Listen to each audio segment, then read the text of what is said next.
Hi friends, இன்னைக்கு இந்த வீடியோல மாயா கதையில ஜூன் 23 என்ன நடக்க போகுது அப்படிங்கறத பத்தி இந்த வீடியோல பார்க்க போறோம். ஸோ மறக்காம இந்த வீடியோவுக்கு லைக் பண்ணிக்கோங்க, நம்ம சேனலுக்கு சப்ஸ்கிரைப் பண்ணிக்கோங்க. எபிசோடுல என்ன நடக்குது அப்படின்னு பாத்துக்கிட்டீங்கன்னா, பத்மாவை பத்தி நம்ம எல்லாருக்குமே தெரியும். மாயாவை பத்தி ஒரு சின்ன விஷயம் கிடைச்சா கூட அதை பயன்படுத்தி மாயாவை வீட்டை விட்டு எப்படா துரத்தி அடிக்கிறது அப்படின்னு அந்த பத்மா பிளான் பண்ணுவாங்க. அதுதாங்க இப்ப நடந்திருக்கு. நம்ம தனாவும் மாயாவும் பேசிக்கிட்டதா அப்படியே வீடியோ எடுத்து ரகுராம் கிட்ட போட்டு காமிக்கிறாங்க. அதுல நம்ம மாயாட்ட தனா சொல்றாங்க, மாயா நீ சொன்னதுனாலதான் நான் அப்பா கிட்ட கதிர் கூட சேர்ந்து வாழணும் அப்படின்னு ஆசைப்படுறேன்னு கேக்குறேன்னு சொன்னேன். அதே மாதிரி நான் கேட்டேன் அப்படின்னு தனா சொல்றாங்க. இதையெல்லாம் கேட்டதோட நம்ம ரகுராமுக்கு செம்ம கோவம். அப்ப பத்மா சொல்றாங்க, அண்ணே பாத்தீங்களா அண்ணன் வீடியோவை? அதான் நானும் அப்பவே நினைச்சேன், நம்ம தனா உங்களை விட்டு பிரியறதுக்கு ஒரு துளி அளவு கூட யோசிக்க மாட்டா அப்படின்னு நான் அப்பவே நினைச்சேன். அதே மாதிரி பாத்தீங்களா, தனாவுக்கும் இதுக்கும் எந்தவித சம்மந்தமும் இல்ல. இந்த மாயாதான் தனாவோட மனசை மாத்தி இந்த வீட்டை விட்டு போறதுக்கு இவ காரணமா இருந்திருக்கா. பாத்தீங்களான்னு இப்படி அவ அப்பா அம்மாவை பிரிஞ்சதுக்கு நீங்க தான் காரணம் அப்படின்னு நினைச்சு உங்களை உங்க பொண்ணுகிட்ட இருந்து பிரிச்சுட்டா. பாத்தீங்களா, ஆரம்பத்துல இருந்தே நான் சொன்னேன், அவ இந்த வீட்டுக்குள்ள ஏதோ ஒரு காரணத்துக்காக தான் வந்திருக்கா, நம்ம குடும்பத்துல எல்லாரையும் நிம்மதியையும் கெடுக்கிறா அப்படின்னு நான் உங்ககிட்ட சொல்லிக்கிட்டே இருந்தேன். கொஞ்சமாவது நீங்க கேட்டீங்களான்னு. பாத்தீங்களா இப்ப என்ன நடக்குது அப்படின்னு இந்த வீடியோவை பார்த்தாலே உங்களுக்கு புரிஞ்சிருக்கும். இந்த மாயா சரியா திட்டம்போது நம்ம எல்லாரையுமே ஒட்டுமொத்தமா பிரிச்சுட்டா. இப்ப நீங்க உங்க பொண்ணை பிரிஞ்சு இருக்கிறதுக்கு காரணம் இவதான் அப்படின்னு சொல்லி பத்மா அடுக்கடுக்கா சொல்றாங்க. இதையெல்லாம் கேட்டுட்டு அங்க இருக்கிற நம்ம மணி இருக்காருல்ல, அவரு, நம்ம சீனு, சிவா எல்லாருமே ஷாக் ஆகுறாங்க. மணி நேரா மாயாவை பார்த்து, மருமவளே உன்னாலதான் தனா இந்த வீட்டை விட்டு போனாலா? மாயா சொல்றாங்க, ஐயோ மாமா ஒரு நிமிஷம் நான் சொல்றதை கேளுங்க. அப்ப மணி சொல்றாரு, மருமவளே நான் உன் மேல எவ்வளவு நம்பிக்கை வச்சிருந்தேன். இந்த குடும்பம் ஒண்ணு சேர்றதுக்கு நீதான் காரணம். இந்த குடும்பத்துல உள்ள ஒவ்வொரு பிரச்சனையுமே தடுத்து காப்பாத்துறதுக்கு நீதான் அப்படின்னு நான் நினைச்சுக்கிட்டு இருந்தேன். இப்படி இந்த குடும்பம் இப்போ ஒரு பக்கம் பிரியறதுக்கு நீ காரணமாயிட்டியே மருமகளே அப்படின்னு சொல்லி நம்ம மணி சொல்றாரு. சிவா சொல்றாரு, மாயா என்ன மாயா இதெல்லாம்? தனா ரொம்ப பாவம், அவகிட்ட போய் இப்படி சொல்லி கொடுத்து இந்த வீட்டை விட்டு அவ போறதுக்கு நீ காரணமாகிட்டேயே. அப்ப மாயா சொல்றாங்க, ஐயோ சித்தப்பா அப்படியெல்லாம் இல்ல, தனாவோட நல்ல லைஃப்காக தான் நான் இப்படி பண்ணேன். அப்ப ரகுராம் சொல்றாரு, போது நிப்பாட்டு. என் பொண்ணோட லைஃப் எப்படி இருக்கணும் அப்படின்னு எனக்கு தெரியாதா? என் பொண்ணு அப்புறாணி, அவளுக்கு அப்பையிலேருந்து ஒன்றும் தெரியாது அப்படிங்கிறது எனக்கு தெரியும். அவளை போய் இப்படி ஏமாத்தி இப்படிப்பட்ட காரியத்தை பண்ணிட்டியே அப்படின்னு சொல்லிட்டு நம்ம ரகுராம் மாயாவை பார்த்து பேசுறாரு. அப்ப பத்மா சொல்றாங்க, அண்ணே இப்பயாவது இவளை பத்தி புரியுதா? இதுக்கு மேலேயும் இவளை இந்த வீட்டுல வச்சுக்கிட்டு இருக்கணும் அப்படின்னு சொல்றீங்களா? அண்ணே இவ உங்க பொண்ணு அப்படின்னு சொல்லிட்டுதான் இந்த வீட்டை விட்டு போக மாட்டேன் அப்படின்னு ஸ்ட்ராங்கா இருக்கா. இவளை இந்த வீட்டை விட்டு போக வைக்கணும் அப்படின்னா நீங்க தானே இவளை உங்க பொண்ணு இல்லை அப்படின்னு சொன்னா மட்டும்தான் நடக்கும். அப்ப ஜானகி பத்மாவை பார்த்து, ஏ பத்மா என்ன பேசுற? அப்ப நம்ம ஜானகி என்ன பண்றாங்கன்னா, இதுக்கு மேலேயும் இதை விடக்கூடாது அப்படின்னு நேரா நம்ம தனாவுக்கு ஃபோன் பண்றாங்க. தனா ஃபோன் அட்டன் பண்ணி, சொல்லுங்கம்மா. அப்ப ஜானகி சொல்றாங்க, தனா இங்க ரொம்ப பெரிய பிரச்சனை ஆகிட்டு அப்படின்னு சொல்லிட்டு போனை ஆன்ல வைக்கிறாங்க. அதே நேரம் நம்ம தனா அங்க ஏதோ பிரச்சனை அப்படின்னு சொல்றாங்க. கதர் சொல்றாரு, என்னாச்சு தனா? தனா சொல்றாங்க, என்னாச்சுன்னு தெரியல, அம்மா ஃபோன் பண்ணாங்க, அங்க ஒரே சத்தமா இருக்கு அப்படின்னு. அப்ப பத்மா சொல்றாங்க, அண்ணே இதுக்கு மேலேயும் இவளை இந்த வீட்டுல வச்சுக்கிட்டு இருக்கணும் அப்படின்னு சொல்றீங்களா? ஏற்கனவே என் பொண்ணோட லைஃப் போயிட்டு இப்ப தனாவோட லைஃபும் போயிட்டு பாத்தீங்களா, ஒவ்வொருத்தரோட வாழ்க்கையவா காலி பண்ணிக்கிட்டு வரா. இதுக்கு மேலேயும் இவளை இந்த வீட்டுல இருக்க வைக்க வேணாம், வெளியில அனுப்புங்க. இதை கேட்டதோட ரகுராம் சொல்றாரு, இனிமே இவ என் பொண்ணே இல்லை, ஏ ஜானகி இதுக்கு மேலே இவளுக்கு சப்போர்ட் பண்ணி இவளை இந்த வீட்டுக்குள்ள வச்சுக்கிட்டு இருக்கணும் அப்படின்னு நினைக்கிறியா? அப்ப ஜானகி சொல்றாங்க, என்னங்க இங்க பாருங்க, நம்ம பொண்ணோட லைஃப்காக தான் இப்படி பண்ணிருக்கான், தப்பா நினைச்சுக்காதீங்க. ரகுராம் சொல்றாரு, இங்க பாரு, ஏன் பொண்ணோட லைஃப் எப்படி இருக்கணும் அப்படின்னு எனக்கு தெரியாதா? இதுக்கு மேல இவளுக்கும் எனக்கும் எந்த சம்பந்தமும் இல்லை அப்படின்னு சொல்லிட்டு ரகுராம் கோவமா நேரா ரூமுக்கு போறாரு. இத பார்த்ததோட நம்ம ஜானகிக்கு ரொம்ப அதிர்ச்சி. அப்ப நம்ம கதிர் சொல்றாரு, என்னதனா இது இவ்வளவு பெரிய பிரச்சனை நடக்குது? தனா சொல்றாங்க, கதிர் இதுக்கு மேலையும் நான் உண்மையை சொல்லாம இருக்கிறது நல்லதில்ல கதிர், நான் போய் உண்மையை சொல்லிடுறேன். கதிர் சொல்றாரு, தனா ஒரு நிமிஷம் யோசனை பண்ணி முடிவு பண்ணு. மாயா உண்மையை சொல்லக்கூடாது அப்படின்னு சொல்லியிருக்கா. தனா சொல்றாங்க, கதிர், மாயா அக்கா எனக்காக எவ்வளவு பண்ணிருக்கா, அவளுக்காக நான் இது கூட பண்ண மாட்டேனா? இங்க பாரு கதிர், எனக்கு என் மாயாக்காவோட வாழ்க்கை ரொம்ப முக்கியம். எப்படி அவ என்னோட வாழ்க்கையை காப்பாத்துறதுக்காக என்னெல்லாம் பண்ணிக்கிட்டு இருக்கா, நான் அவளோட வாழ்க்கையை காப்பாத்துறதுல ரொம்ப கடமைப்பட்டிருக்கேன். அதனால நான் கண்டிப்பா வந்துட்டு உண்மையை போய் சொல்றேன் அப்படின்னு சொல்லிட்டு தனா அந்த இடத்துல இருந்து கிளம்புறாங்க. இன்னொரு பக்கம் நம்ம தனா இங்கேருந்து வீட்டு வாசலுக்கு போறாங்க. அங்க போயிட்டு அப்பா அப்படின்னு கத்துறாங்க. ஜானகிக்கும் மாயாவுக்கும் சத்தம் கேக்குது. ரெண்டு பேரும் வெளியில வந்து, தனா இங்க என்ன பண்ற? தனா சொல்றாங்க, அம்மா விடுமா, இதுக்கு மேலேயும் அப்பா கிட்ட உண்மையை சொல்லாம இருக்கிறது தப்பு. இதனால மாயாக்கோட வாழ்க்கை தான் ரொம்ப பாதிக்கப்படுது. நான் உண்மையை சொல்லிடுறேன் அப்பா அப்படின்னு கத்துறாங்க.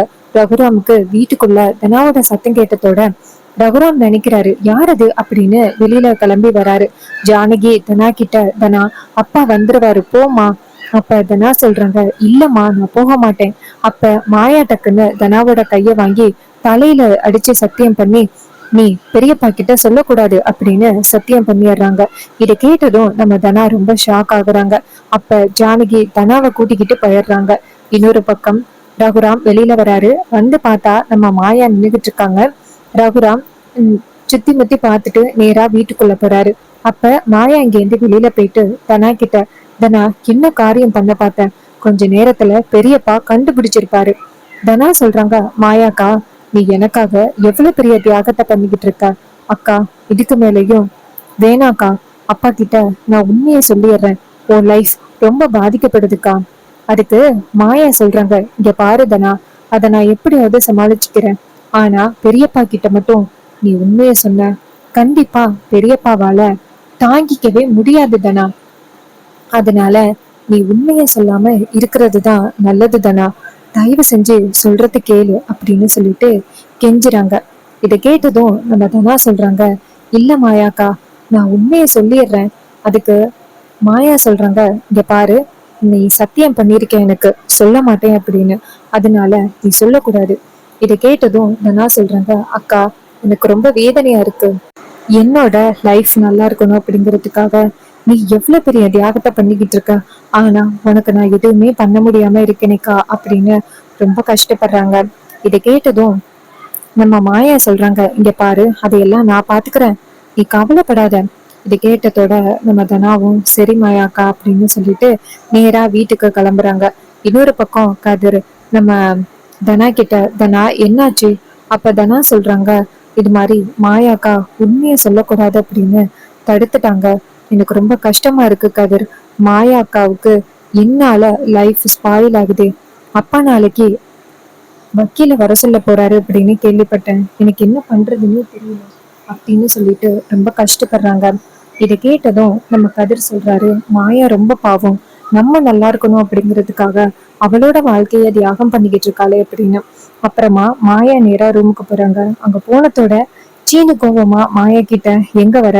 மாயா சொல்றாங்க, என்ன சீனு இப்படி கேக்குற, நீ கூட புரிஞ்சுக்க மாட்டேங்கிறியா? அப்ப சீனு சொல்றாரு, அப்ப தனா கிட்ட கண்டதையும் சொல்லி அவ இந்த வீட்டை விட்டு போறதுக்கு நீ காரணமா இருந்திருக்க.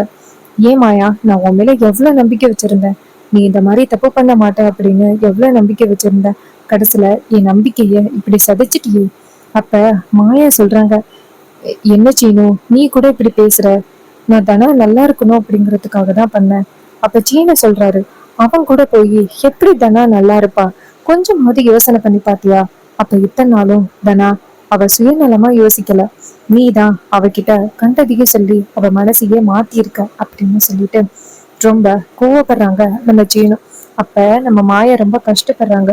சீனுவும் கடைசியில புரிஞ்சுக்காம போயிட்டானே அப்படின்னு ரொம்ப வேதனையா வெளியில வராங்க. அப்பதான் பத்மா எதிர்க்க வராங்க. என்ன மாயா, உன் பிளான் எதுவுமே ஒர்க் அவுட் ஆகல போகல? அப்ப மாயா சொல்றாங்க, இதுக்காக இப்படி பண்றீங்க? பத்மா சொல்றாங்க, நான் எதுக்காக இப்படி பண்றேன் அப்படிங்கிறது உனக்கு தெரியாதா? உன்னை இந்த வீட்டு விட்டு துரத்திட்டு சாருவை என் சீனுவுக்கு கல்யாணம் பண்ணி வைக்கணும், அதுதான் என்னோட பிளான். இதை கேட்டதும் மாயா சொல்றாங்க, இங்க பாருங்க, நீங்க ரொம்ப தப்பான நோக்கத்துல சாருவை வீட்டுல கொண்டாந்து வச்சுக்கிட்டு இருக்கீங்க. சாருவுக்கு கண்ணு தெரியும் அப்படிங்கிறது எனக்கு தெரியும். ஆனா அதை நான் யாருக்கிட்டையுமே சொல்லாம பாதுகாத்துக்கிட்டு இருக்கேன். ஆனா நீங்க என்னோட லைஃப ஸ்பாயில் ஆக்குறதுக்கு ஏன் இப்படி பண்றீங்க? பத்மா சொல்றாங்க, ஏய் நாளைக்கு தாண்டி நீ இந்த வீட்டுல இருக்க போற கடைசி நாள் அப்படின்னு சொன்னதோட நம்ம மாயா சொல்றாங்க, கண்டிப்பா நான் இந்த வீட்டை விட்டு போக மாட்டேன். என்னைய இந்த வீட்டை விட்டு அனுப்புறதுக்கு யாருக்கும் ரைட்ஸ் கிடையாது அப்படின்னு சொல்லிட்டு மாயா அந்த இடத்துல இருந்து போறாங்க. அப்பதான் பத்மா இங்க இருந்து போயிட்டு ரகுராம் கிட்ட அண்ணன் அப்படின்னு சொல்ல ரகுராம் சொல்றாரு, என்ன பத்மா? பத்மா சொல்றாங்க, அண்ணன் அந்த மாயா இந்த வீட்டுல இருக்கிற வரைக்கும் நமக்கு பிரச்சனை தானே. ஆரம்பத்துல இருந்தே நான் உங்ககிட்ட சொல்லிக்கிட்டு இருக்கேன்னு, அவ இந்த வீட்டுல பல பிரச்சனைகளை உண்டாக்கிக்கிட்டு இருக்கா. அவளை இந்த வீட்டுல வச்சுக்க வேண்டாம் அப்படின்னு சொல்லிக்கிட்டே இருக்கேன். ஆனா நீங்க தான் கேட்கவே மாட்டேங்கிறீங்க. இங்க பாருங்க, அவ உங்க பொண்ணு அப்படிங்கறதுக்காக தான் நீங்க வந்துட்டு இப்படி பேசிக்கிட்டு இருக்கீங்க. அதனால இனிமே அவளை உங்க பொண்ணு இல்லை அப்படின்னு சட்டப்படி விலக்கி விட்டுருங்க. அப்படி சட்டப்படி விலக்கி விட்டா அவளால ஒண்ணுமே பண்ண முடியாது. வீட்டை விட்டு வெளியில போ அப்படின்னு சொன்னாலும் அவ போய் தான் ஆகணும். அண்ணியும் எதுக்கும் சொல்ல முடியாது. இதை கேட்டதோட ரகுராம் யோசிக்கிறாரு. பத்மா சொல்றாங்க, அண்ணன் இதுல யோசிக்கிறதுல என்ன இருக்கு? அவளை இந்த வீட்டுல வச்சுக்கிற வரைக்கும் நமக்கு தானே பிரச்சனை. அவளை இந்த வீட்டை விட்டு துரத்தி விட்டுருங்க அண்ணன் அப்படின்னு சொல்றாங்க.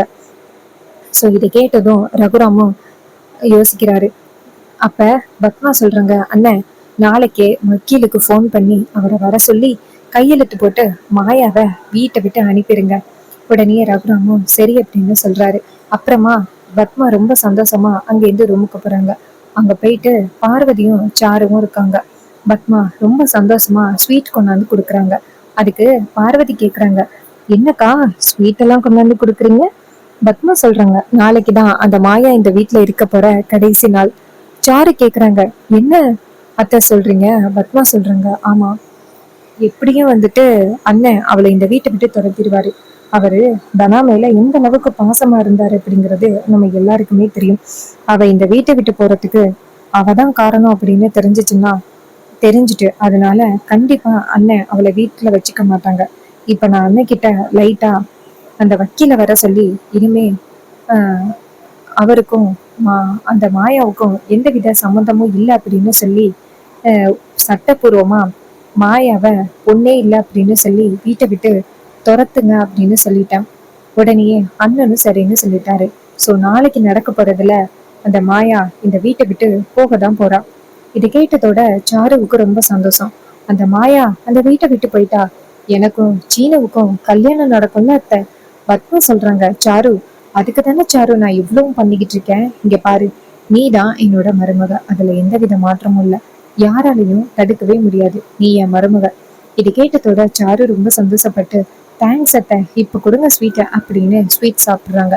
இன்னொரு பக்கம் நம்ம மாயா ரொம்ப கஷ்டப்படுறாங்க. இது மாதிரி பெரியப்பா கொஞ்சம் கூட நம்ம சொல்றதை கேட்க மாட்டேங்கிறாரு அப்படின்னு. இன்னொரு பக்கம் மறுநாள் காலை நம்ம ரகுராம் வந்துட்டு வீட்டுல உள்ள எல்லாரையும் கூப்பிடுறாரு. அப்ப எல்லாரும் வராங்க. அப்ப பாட்டி கேக்குறாங்க, ரகு ஏன்பா எல்லாருமே வர சொன்ன? அப்ப ரகுராம் சொல்றாரு, ரொம்ப நாளைக்கு முன்னாடி பண்ண நான் ஒரு தப்ப சரி செய்ய போறேன். இது கேட்டதோட பாட்டி கேக்குறாங்க, என்னப்பா சொல்ற? ரகுராம் சொல்றாரு, அம்மா இத்தனை நாளும் தேவையில்லாத ஒருத்தவங்களை என் பொண்ணு அப்படின்ட்டு தலையில சுமந்துகிட்டு இருந்தேன். இனிமே அவ என் பொண்ணு இல்லை அப்படின்ட்டு எழுதி கொடுக்க போறேன். வக்கீல் இன்னும் கொஞ்ச நேரத்துல வந்துருவாரு. ஜானகி ரகுராம பார்த்து, என்னங்க சொல்றீங்க? ஏங்க இப்படி தப்பான முடிவு எடுக்கிறீங்க? நீ பாருங்க, என்னதான் இருந்தாலும் நம்ம பொண்ணு இல்லை அப்படின்னு ஆகிருமா? ஏங்க இப்படி இருக்கீங்க? அதுக்கு ரகுராம் சொல்றாரு, இங்க பாரு ஜானகி, இந்த விஷயத்துல நீ தலையிடக்கூடாது. அதுக்கு ஜானகி சொல்றாங்க, என்னங்க இப்படி சொல்றீங்க? அதுக்கு ரகுராம் சொல்றாரு, இங்க பாரு ஜானகி, அவர் வருவாரு, நீ கையெழுத்து போடணும். அப்ப வக்கீல் அந்த இடத்துக்கு வராரு. வக்கீல் வந்ததோட ரகுராம் சொல்றாரு, இங்க பாருங்க, இவ இனிமே என் பொண்ணே கிடையாது. அதுக்கான வழி என்ன பண்ணணுமோ பண்ணுங்க. உடனேயே வக்கீல் சொல்றாரு, சரிங்க, சட்டப்பூர்வமா எல்லாத்தையும் பண்ணிடலாம் அப்படின்னு சொல்லிட்டு ஒரு பேப்பரை கொடுத்து, இதுல கையெழுத்து போட்டா போதும், இனிமே இந்த மாயா உங்களோட பொண்ணு இல்ல அப்படின்ட்டு சட்டப்பூர்வமா விளக்கிடலாம். அதே நேரம் ரகுராம் மீரா மாயாவை பார்த்து, இனிமே உனக்கும் எனக்கும் எந்த சம்மந்தமும் இல்லை அப்படின்னு சொல்லிட்டு அந்த இதுல கையெழுத்து போடுறாரு. அப்புறமா வக்கீல் ஜானகியை பார்த்து, அம்மா நீங்களும் கையெழுத்து போடுங்க அப்படின்னு சொல்ல, அதுக்கு ஜானகி சொல்றாங்க, இல்ல நான் கையெழுத்து போட மாட்டேன். இது கேட்டதோட ரகுராம் கோவப்படுறாரு. ஜானகி, இப்ப நீ கையெழுத்து போட போறியா இல்லையா? அப்ப ஜானகி சொல்றாங்க, இல்லங்க, என்னால கையெழுத்து போட முடியாது. மாயா என்னோட பொண்ணு, அதுல எந்தவித மாற்றமும் இல்ல. நான் கையெழுத்து போட மாட்டேன் அப்படின்னு சொல்ல, ரகுராம் கோவப்படுறாரு. இப்ப நீ கையெழுத்து போடல அவ்வளவுதான். ஜானகி சொல்றாங்க, இங்க பாருங்க, மாயா என்னோட பொண்ணு, நான் கையெழுத்து போட மாட்டேன் அப்படின்னு சொல்லி ரொம்ப பிடிவாதம் பிடிக்கிறாங்க.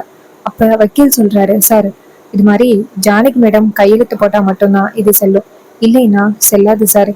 இது கேட்டதோட பத்மா சொல்றாங்க, பாத்தீங்களா அண்ணன், இப்ப உங்க பேச்ச கூட அண்ணி கேட்காம போயிட்டாங்க. ஏற்கனவே ஊருக்குள்ள அண்ணி உங்க பேச்ச கேட்க மாட்டேங்கிறாங்க அப்படின்னு ரொம்ப அவமானமா இருக்கு. இப்ப எப்படி நேருக்கு நேரா உங்க பேச்சையே கேட்காம நிக்கிறாங்க பாத்தீங்களா அப்படின்னு சொன்னதோட நம்ம ரகுராம் செம்ம கோவப்படுறாரு. அப்ப ஜானகி சொல்றாங்க, பத்மா இது என் குடும்பத்துக்குள்ள நடக்கிற பிரச்சனை, இதுல நீ தலையிடாத. அப்ப பத்மா கேக்குறாங்க, என்ன உங்க குடும்பமா? எப்ப நீ உங்க குடும்பம் ஆனுச்சு? இதெல்லாம் கூட்டு குடும்பம் அப்படின்னு பேசிக்கிட்டு இருந்தாங்க, உங்க குடும்பம் எப்ப ஆனுச்சு அப்படின்னு சொன்னதோட ஜானகி பத்மாவை பார்த்து, அம்மா தாயே கொஞ்ச நேரம் வாயை முடிக்கிட்டு இரு அப்படின்னு சொல்லிட்டு ரகுராம பார்த்து, இங்க பாருங்க, மாயா இந்த குடும்பம் நல்லா இருக்கணும் அப்படிங்கிறதுக்காக தான் இதெல்லாம் பண்ணிக்கிட்டு இருக்கா. தயவு செஞ்சு அவளை தப்பா நினைக்காதீங்க. இங்க பாருங்க, அவ உங்களோட பொண்ணுங்க. அதுக்கு ரகுராம் சொல்றாரு, இவ எப்ப இந்த வீட்டுக்குள்ள காலடி எடுத்து வச்சாலோ அப்பவே இந்த குடும்பத்துல பாதி பிரச்சனை வர ஆரம்பிச்சிருச்சு. இத்தனை நாளும் பரவாயில்ல பரவாயில்ல அப்படின்னு நினைச்சுக்கிட்டு இருந்தேன். ஆனா இதுக்கு மேலேயும் அப்படி நினைக்கிறதுக்கு வாய்ப்பே இல்லை. இனிமே இவளுக்கும் எனக்கும் எந்தவித சம்மந்தமும் இல்லை. வக்கீல், ஒருவேளை ஜானகி கையெழுத்து போட முடியலைன்னா வேற என்ன பண்ணலாம்? அவர் சொல்றாரு, சார் அம்மா கையெழுத்து போட்டாதான் சார் செல்லுபடியாகும். இது கேட்டதோட ஜானகி சொல்றாங்க, என்ன ஆனாலும் சரி நான் கையெழுத்து போட முடியாது அப்படின்னு சொல்லிட்டு ஜானகி செம்ம கோவப்படுறாங்க. அப்ப வக்கீல் சொல்றாரு, சார் அப்ப பேசி முடிவு பண்ணிட்டு எனக்கு ஃபோன் பண்ணுங்க அப்படின்னு சொல்லிட்டு போறாரு. இதை பார்த்ததோட ரகுராம் அங்க இருக்கிற பொருள் எல்லாத்தையுமே போட்டு உடைக்கிறாரு. ஸோ இதெல்லாம் பார்த்துட்டு செம்ம ஷாக் ஆகுறாங்க நம்ம ஜானகி. ஜானகி சொல்றாங்க, என்னங்க நீங்க ரொம்ப அவசரப்பட்டு முடிவெடுக்கிறீங்க. என்ன நடந்துச்சு அப்படிங்கறத பத்தி உங்களுக்கு எதுவுமே அதிகமா தெரியாது. இப்படி திடீர்னு முடிவெடுக்கிறது ரொம்ப தப்புங்க அப்படின்னு ஜானகி சொல்ல பத்மா கேக்குறாங்க, என்ன நீ அப்ப அண்ணனுக்கு ஒண்ணுமே தெரியாது, உங்களுக்கு தான் எல்லாமே தெரியும் அப்படின்னு நினைச்சிட்டு இருக்கீங்களா?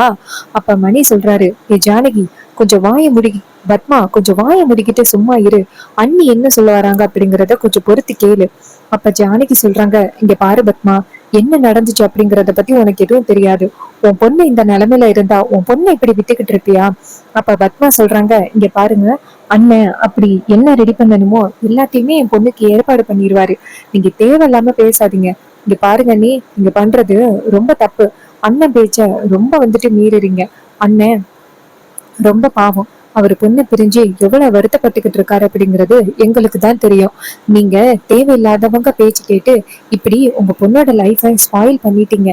இங்கிருந்தோ வந்தவ உங்க பொண்ணோட வாழ்க்கைய மொத்தமா முடிச்சுட்டா, அதை பத்தி நீங்க கொஞ்சமாவது நினைச்சு பாக்குறீங்களா அப்படின்னு சொல்லிட்டு பத்மா இன்னுமே ரகுராம ஏத்தி விடுறாங்க.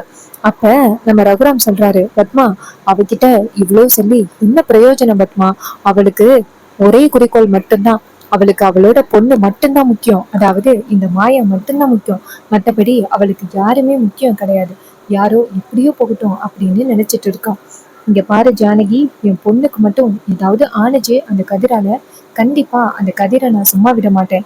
இந்த பாரு, அதோட இந்த மாயா இனிமே என் கண்ணை எதிர்க்கவே வரக்கூடாது. இவளுக்கும் எனக்கும் இனிமே எந்த சம்பந்தமும் இல்லை அப்படின்னு சொல்லிட்டு செம்ம கோவப்படுறாங்க. ஸோ இதையெல்லாம் கேட்டுட்டு நம்ம ஜானகி ரொம்ப வருத்தப்படுறாங்க.